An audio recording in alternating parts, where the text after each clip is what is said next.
Hi hello అందరికీ నమస్కారం. Welcome to my YouTube channel Crick boss. ఇవాళ మన వీడియో వచ్చేసరికి ఇండియన్ డ్రెస్సింగ్ రూమ్లో అసలు ఏం జరుగుతుంది, ఐదో టెస్ట్ ముందు భారత్ జట్టులో ఎటువంటి మార్పులు అనేవి జరుగుతాయా, ఒకసారి క్విక్ అనాలిసిస్ చేద్దాం. ప్రస్తుతం బోర్డర్ ఈ వీడియోని చూసే ముందు అందరూ నా వీడియోని లైక్ చేయండి అండ్ ఎవరైతే కొత్తగా ఈ వీడియోని చూస్తున్నారో నా ఛానల్ సబ్స్క్రైబ్ చేస్తారని నేను అనుకుంటున్నా, నన్ను ఎంకరేజ్ చేస్తారని కోరుకుంటున్నా. ఇప్పుడు కమింగ్ టు ద వీడియో, ఇప్పుడు ప్రస్తుతం బోర్డర్ గవాస్కర్ ట్రోఫీ జరుగుతుందని మన అందరికీ తెలుసు. బోర్డర్ గవాస్కర్ ట్రోఫీతో ఇప్పుడు దాకా 4 మ్యాచ్లు అయిపోయినాయి. 4 మ్యాచ్లో 2 మ్యాచ్లు ఆస్ట్రేలియా గెలిచింది, 1 మ్యాచ్ మనం గెలిచాము, 1 మ్యాచ్ డ్రా అయిపోయింది. సో ప్రస్తుతం 5వ మ్యాచ్ కీలకమైన మ్యాచ్ ఇండియాకు. ఎందుకంటే ఇండియా ఖచ్చితంగా ఇది గెలవాలి. ఇది గెలిస్తే వరల్డ్ టెస్ట్ ఛాంపియన్షిప్కి వెళ్ళే ఛాన్సెస్ ఒక 10% ఉంటాయి.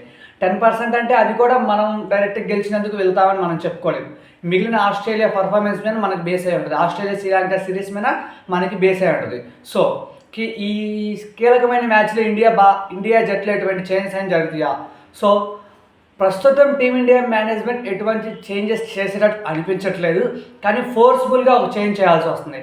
ఏమవుతుంది, ప్రాక్టీస్ చేసినప్పుడు ఆకాష్ దీప్కి బ్యాక్ పెయిన్, నడుము నొప్పి రావటం వల్ల ఆకాష్ దీప్ ప్లేస్లో హర్షిత్ రాణా రావచ్చు. సో అది ఫోర్స్ఫుల్గా చేంజ్ చేయొచ్చు అని నేను అనుకుంటున్నాను. సో ఎక్స్పెక్ట్ ఇది కాకుండా ఇంకేమీ చేంజెస్ ఉండవు. ఇప్పుడు వస్తున్న రూమర్స్ రోహిత్ శర్మ ఆడాడు ఇట్లాంటివన్నీ వస్తున్నాయి. But if in case Rohit Sharma ఆడకపోతే, ఒకవేళ రోహిత్ శర్మ ఆడకపోతే రోహిత్ శర్మ ప్లేస్లో గిల్ ఆడొచ్చు, కానీ రోహిత్ శర్మ ఆడాడు అని నేను అనుకోవట్లేదు. రోహిత్ శర్మ ఖచ్చితంగా ఆడతాడు. ఒక 3 మ్యాచ్లు ఫామ్లో లేకపోవడం వల్ల రోహిత్ శర్మని టీంలో పక్కన పెట్టేస్తారు అని అయితే నేను అనుకోవట్లా.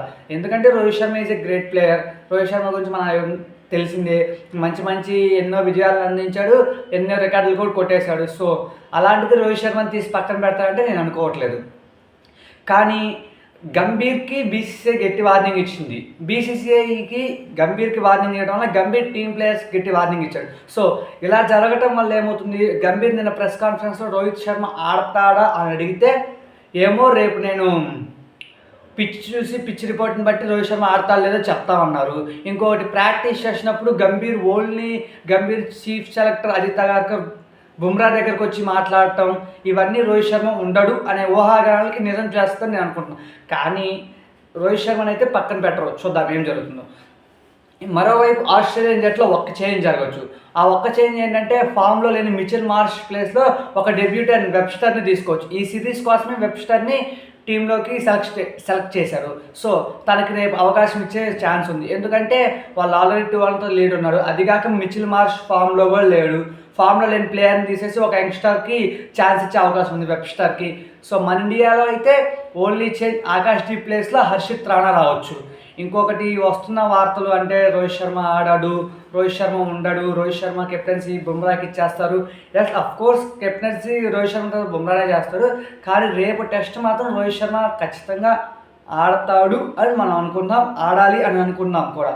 ఎందుకంటే 3 మ్యాచ్లు ఫామ్లో లేకపోవడం వల్ల ఒక గ్రేట్ ప్లేయర్ యొక్క పర్ఫార్మెన్స్ని తనని మనం అట్లా చేయడం తప్పు. మరోవైపు ఇండియాలో ఉన్న ప్లేయింగ్ 11 మిగిలిన వాళ్ళందరూ ఫామ్లో ఉన్నారు. ఫామ్లో లేని ప్లేయర్స్ అంటే ఎవరు, కొంచెం స్ట్రగుల్ అవుతున్న ప్లేయర్స్ ఎవరంటే రిషబ్ పంత్, రోహిత్ శర్మ, విరాట్ కోహ్లీ. రోహిత్ శర్మని తీస్తారంటే తీయరు అని అనుకుంటున్నా, 50-50 ఛాన్స్ ఉన్నాయి. కోహ్లీని మ్యాచ్ నుంచి పక్కన పెడతారంటే ఖచ్చితంగా తీసేయరు. రిషబ్ పంత్ని తీసేయాలంటే ఆ కీపింగ్ పొజిషన్ మళ్ళీ కేఎల్ రాహుల్కి ఇవ్వాల్సి వస్తుంది. కేఎల్ రాహుల్ మీద వర్క్లోడ్ ఎక్కువైపోయింది. సో దానికోసమైనా రిషబ్ పంత్ని ఖచ్చితంగా మ్యాచ్లో ఉంటాడు. జైస్వాల్ సూపర్ పర్ఫార్మెన్స్ చేశాడు ఈ సిరీస్లో. జైస్వాల్ని తీసేసే ఛాన్సే లేదు. కేఎల్ రాహుల్ మనం చెప్పుకోవాల్సిన అవసరం లేదు. ఆ తర్వాత Ravindra Jadeja with the ball అంత ఛాన్స్ ఎక్కువ ఇవ్వకపోయినా విత్ ద బ్యాట్ పర్ఫామ్ చేశాడు. So on and of performance ఉంది జడేజాలో. ఖచ్చితంగా జడేజాని కూడా ఉంచుతాడు. వాషింగ్టన్ సుందర్ లాస్ట్ మ్యాచ్ ఒక సేవియర్ లాగా ఫస్ట్ ఇన్నింగ్ సేవ్ చేశాడు. అండ్ దెన్ బుమ్రా గురించి మనం ఎన్నో చెప్పుకోవాల్సిన అవసరం లేదు. నెక్స్ట్ కెప్టెన్ అవుతాడు, నెక్స్ట్ కెప్టెన్ తనే కాబట్టి ఖచ్చితంగా తన మ్యాచ్లో ఉంటాడు. సిరాజ్ లాస్ట్ మ్యాచ్ కొంచెం సెకండ్ ఇన్నింగ్స్లో మంచి ఫామ్లో కనిపించాడు. ఆ తర్వాత ఆకాష్ దీప్ ప్లేస్లోనే తన పేరు హర్షిత్ రాణా రావచ్చు. హర్షిత్ రాణా ఫస్ట్ మ్యాచ్ ఉన్నాడు, ఫస్ట్ మ్యాచ్ ఉన్నప్పుడు మ్యాచ్ గెలిచింది. సో రేపు కూడా గెలవాలని మనం అనుకుందాము. ఆ తర్వాత మన తెలుగు కుర్రోడు నితీష్ రెడ్డి గురించి చెప్పుకోవాల్సిన అవసరం లేదు. మంచి నిక్లో ఉన్నాడు, మంచి ఫామ్లో ఉన్నాడు. సో ఎటువంటి ఆప్షన్ తీసేసే ఆ ఛాన్స్ కూడా లేదు నితీష్ రెడ్డిని. సో ప్లేయింగ్ లెవెన్లో చేంజెస్ ఏమైనా ఉంటాయి అంటే ఆకాష్ డీ ప్లేస్లో హర్షిత్ రాణా రావటం అదొక్కటే అని నేను అనుకుంటున్నాను. ఇఫ్ ఇన్ కేస్ ఒకవేళ రోహిత్ శర్మని తీసేస్తే రోహిత్ శర్మ ప్లేస్లో గిల్ వస్తాడు, అంతే తప్పించి ఇంకెటువంటి చేంజెస్ ఉండవు. ఆ తర్వాత ఆస్ట్రేలియాలో మిచిల్ మార్ష్ ప్లేస్లో వెబ్స్టర్ వస్తాడు. So these are the changes.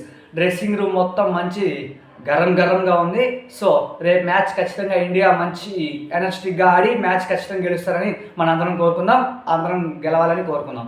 So నా ఛానల్ని ఎవరైతే కొత్తగా చూస్తున్నారో సబ్స్క్రైబ్ చేయండి, ఈ వీడియోని లైక్ చేయండి. Please do subscribe Crick boss.